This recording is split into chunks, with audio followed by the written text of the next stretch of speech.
As a wise man once said, out with the old and in with the upgraded. So today we are taking a look at this new and improved Black Widow from Hasbro Marvel Legends mini comic book wave. And let's see if she is an upgrade compared to the older version we got a couple years back. So, stick around and let's see what sort of accessories she comes with, if she has better articulation, and if these pinless joints are actually worth the price. Here she is, Black Widow, up close and personal, and overall the figure is looking really good, especially for Marvel Legends.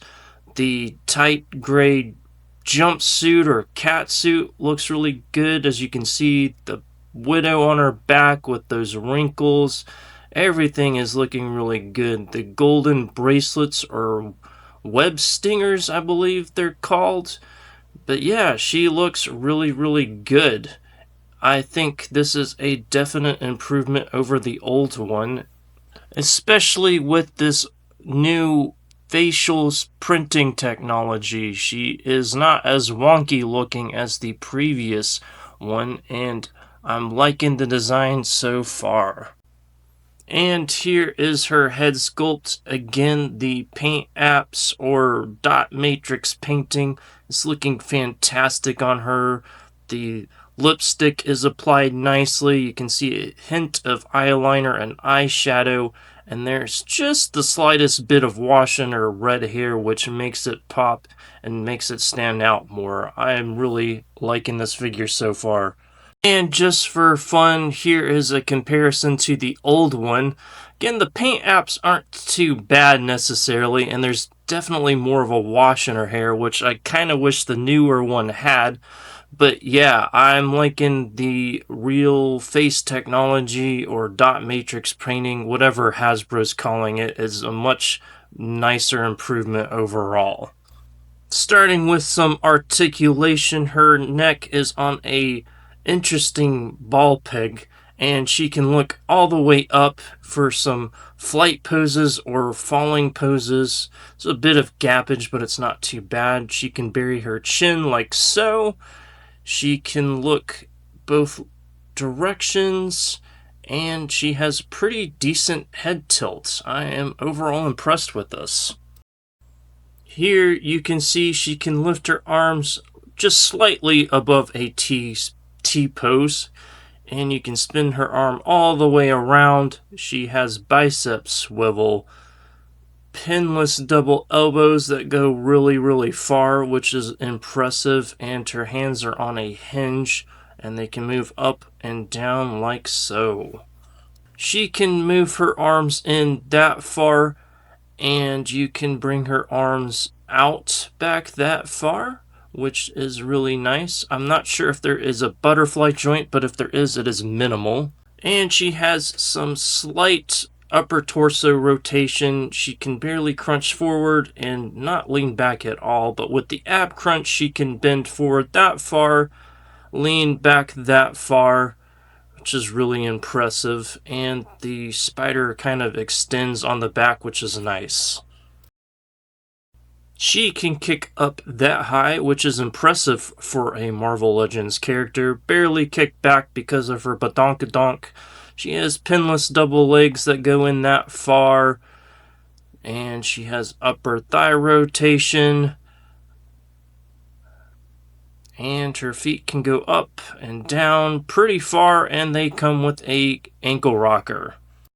For accessories, she comes with the tried and true splayed out female hands that every female Marvel Legends has, and the glove texture is simple but effective.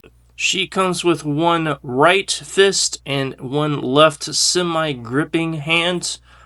Would have been nice if she came with two fists, but since this is part of the mini comic book wave, the gripping hand is for another accessory, which we will see in a bit. She comes with two Stinger blaster effects, which is really nice. I like the orange to yellow plastic that's translucent and gives the illusion that they are being fired, and it is a nice accessory to have.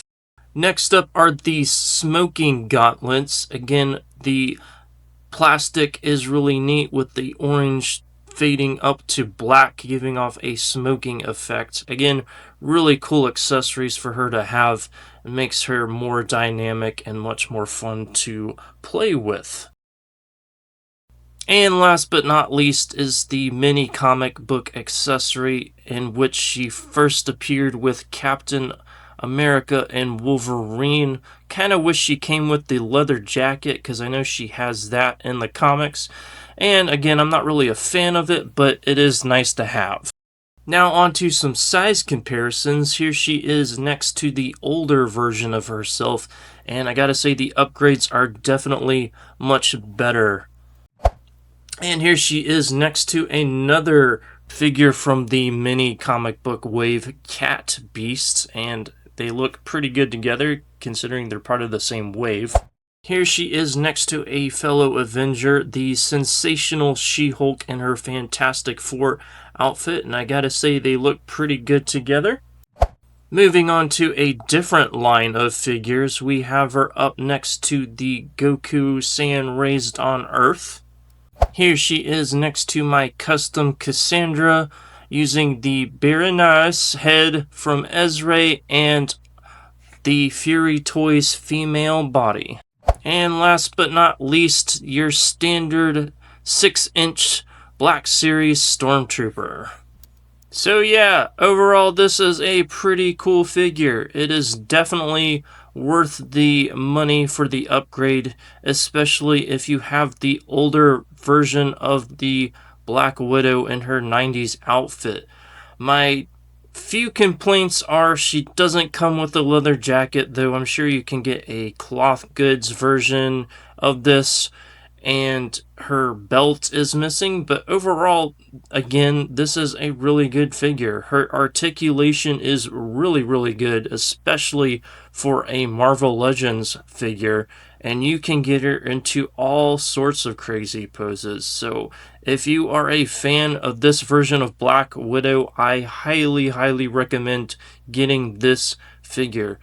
And like I said, this is part of the mini comic book waves, and like I said again in the other videos, I'm not a big fan of this comic book. I wish they'd give you a QR code or a link or something so you could read that specific issue and read more of it if you're interested. But enough of me ranting. Again, this is a great figure, and I think anybody who gets this will be happy with her. So thank you all very much for watching this video. Please like, share, comment, whatever, and I'll see you all in the next one. Take care.